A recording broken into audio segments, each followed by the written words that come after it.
All right. Good morning, good afternoon, good evening, good night. Whenever you're watching this, hope you're having a wonderful and blessed day. But welcome. This is going to be my intro to biology video essay for summation over the past semester, things that I have learned and understood. The avocados today, we're going to go over what is biology, some plants, relationship between plants and animals, the human condition with bacteria, energy and visible light play, DNA cells and mutations, and one interesting concept that I found during my time here. So, what is biology? To start off, I want to say that bios means life. If we split up the word, bios means life or pertaining to life, and ology is the study of. So, this is the study of life. And it is the study of humans, plants, and their environments. This is done by researching, identifying, classifying, and studying the different living organisms and their ecosystems.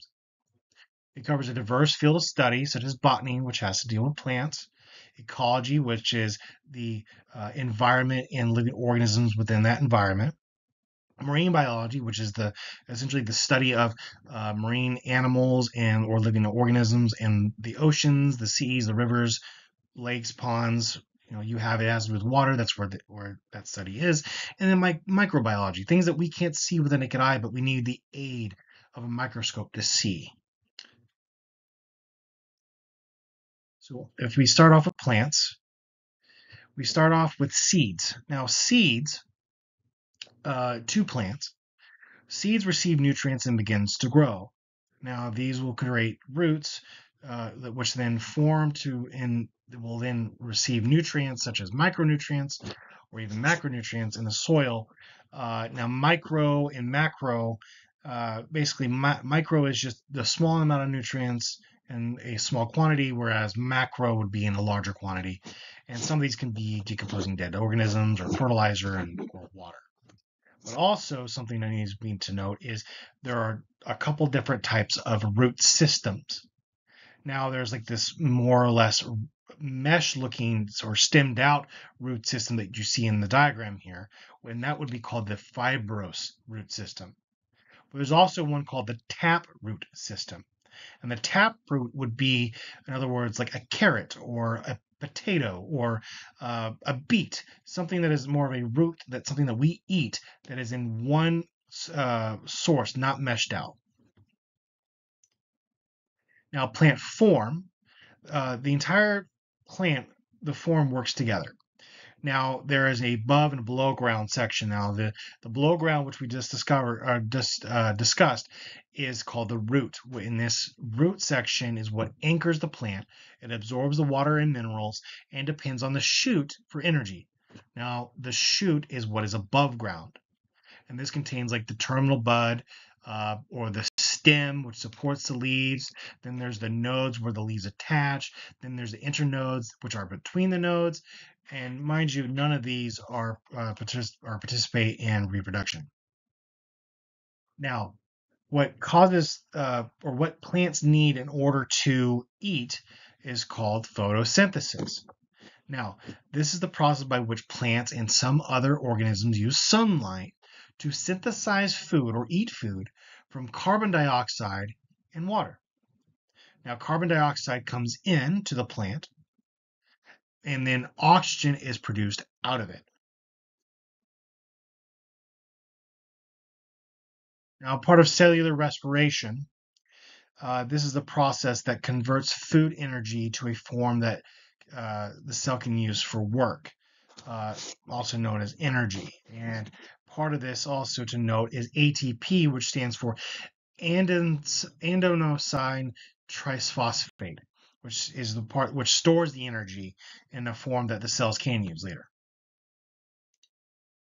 Now, there are three different types of stages in the cellular respiration. There's the glycolysis, which is where the glucose is split in half, forming the pyruvate, which some of this is energy that is transferred to electrons and some that is used to the ATP. And then there's the Krebs cycle, which is a derivative of the pyruvate, and it is oxidized and has CO2, which is released, which causes more energy to be transferred to the electrons. Then there's the ETC, or the electron transport train. This is the energy from electrons, which is used to form the ATP. The oxygen is then the final electron acceptor. Now, the relationship between plants and animals is quite vast, but because I'm short on time, I will give you just a little bit here. Now, there is something to note as far as the ecosystems and the circle of life goes, if you will. We have something called the autotrophs and the heterotrophs. Now, beginning with the autotrophs, this would be essentially where organisms would produce their own food using photosynthesis or the chemosynthesis. Now, that would be like our plants. Plants produce their own food, right? Like grass or some bacteria in algae, which they get it from the light or whatever else. Now, the heterotrophs, on the other hand, these are our consumers. Now, they eat other organisms to produce or to get proteins and energy. For example, as you see on the diagram, a toad eats the grasshopper, and the grasshopper would eat the grass. Or we would also know this as herbivores, which are they would only eat plants, or you have carnivores, which would only eat other living organisms, or you would have an omnivore, which are those who eat both plants and or living organisms, like a bear, as an example. As we discussed earlier, what plants do by producing or taking in carbon dioxide and producing oxygen, here we have plants that do produce the oxygen as a byproduct, which is a necessary element for all living animals to survive. That includes us as well. As we even breathe out the carbon dioxide, that goes into plant life, and then that comes back to us as a circle of life, if you will, that gives us the oxygen back to breathe again. Now, human condition with bacteria. Now, there are good bacteria and there are some bad bacteria. For some good bacteria, we know this is normal flora. And this aids in our digestion and vitamin production and the immune system adaptation or development, and also our pathogen resistance. Now, there are bad bacteria as well, and this causes adverse reactions against our body, which, like, for example, illness or even in some cases death if not treated.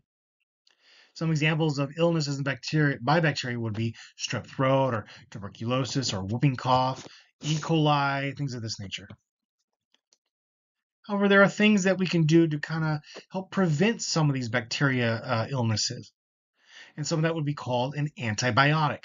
It is designed strictly to treat bacterial infections. Now, what it'll do essentially is help our bodies to fight off these bacteria or pathogens that are caused by bacteria in our bodies. However, this is not to be confused with viruses, right? Or antiviral drugs as well. Because, for example, the common cold would be an example of a virus. You don't want to use antibiotics in order to treat a viral infection or a cold that is a virus or produced by a virus. Also to note that bacteria and viruses, one is a living organism and the other is not. A virus needs a host to live. Now, some energy and visible light play. Life requires energy. Energy is needed for keeping things organized, carrying out chemical reactions, transporting molecules inside and among cells, maintaining internal consistency, and reproducing, growing, and development. Some different types of energy here is potential energy is the energy that is stored, sugars or even carbohydrates. Kinetic energy is the energy that is in motion. An example would be like you see in the diagram here. As the bicyclist goes up the hill, he is in kinetic energy. He's using kinetic energy because he's in motion. And when he plateaus at the top, that is the potential energy, where he's not in motion, but he can be in motion at any point. He has potential to move. And then we have him going back down the hill, which is again kinetic energy because he's in motion again. But another type of energy of kinetic energy would be sunlight as well. A couple other types would be heat energy, like cellular respiration or photosynthesis, or chemical energy, which is the potential energy which is available for cellular tasks. Now, some visible light play. The equinox and the solstice would be some examples of this. For example, the equinox is something that takes place a couple of times a year. It is when the sun is directly above the Earth's equator. Our days and nights are approximately an equal length. And the vernal spring equinox, which starts around the 21st, and then there's the autumnal equinox, which starts around September 22nd. This is when it's at its height or at its lowest. Then we have the solstice, which is basically where the sun reaches either its highest or lowest point in the sky for the year. And then you have the summer solstice, which gives the longest day and the shortest nights of the year. And then there's the winter solstice, which gives you the shortest day and the longest nights of the year. Now, some cell division. We have mitosis and meiosis. Now, for mitosis, this is the division of somatic cells, every cell in the body except sex cells. Now, this is a process of cell duplication or reproduction during which one cell gives rise to two genetically identical daughter cells. Strictly applied, the term mitosis is used to describe the duplication and distribution of chromosomes. In other words, this is the part of which your living organisms are growing or being produced into something, as an example. Like, for example, not sex-wise, but the process of a baby being developed. Now, meiosis, on the other hand, this is the division of sex cells. For example, your gametes in your germ cells, right? For example, the female gametes would be the eggs, and the males would be the sperms. And then when they come together and they are fertilized, that would be the zygote. That at that point is where mitosis would take place and develop the baby. Now, continuing on with meiosis, though, it is a specialized type of cell division that reduces the chromosomal number by half, creating 4 haploid cells, each genetically distinct from the parent cells that give rise to them.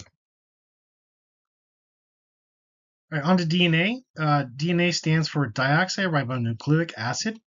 It is a double helix, and it has chromosomes which produce and carry out information, genetic information, that produces down to the next generation of offspring. Some of the chromosomes we have in there are XX and XY for female and male. The cells use DNA to produce proteins, which carry out the work that cells do. Asexual reproduction is basically where only one parent is needed, and it only carries out that same DNA. So whatever comes from the one parent is going to be identical to the offspring. Then you have sexual reproduction, which brings both parents together, and you have some more population diversity here in this as well. Now, for some mutations, there are many different types of mutations. Some can be your eye color, or Down syndrome, or also known as trisomy 21, would be an idea of a mutation. Is basically inside the DNA, something is either being taken out of the DNA or being added into the DNA that changes things up. Some of the various causes of those mutations could be radiations, for example, X-ray or UV radiation, or chemicals like smoking or vaping, infectious disease, or infectious agents such as an STD as well could be some of those causes. But there's also some beneficial stuff to some of these mutations that can help in our agriculture, producing more food as well. And lastly, something I felt that was a very interesting concept within the biology classes when we were talking about plants, and heliotropism, or the heliotropic idea, is where plants will follow sunlight. And the reason why I found this fascinating is because coincidentally, I was also growing a plant here as well, a mint plant and a cilantro plant. And I started to notice the plants actually moving with the sunlight. And I thought that was quite fascinating. All right, and that is the end of my presentation. I hope it was well informative and a great summation of Intro to Biology.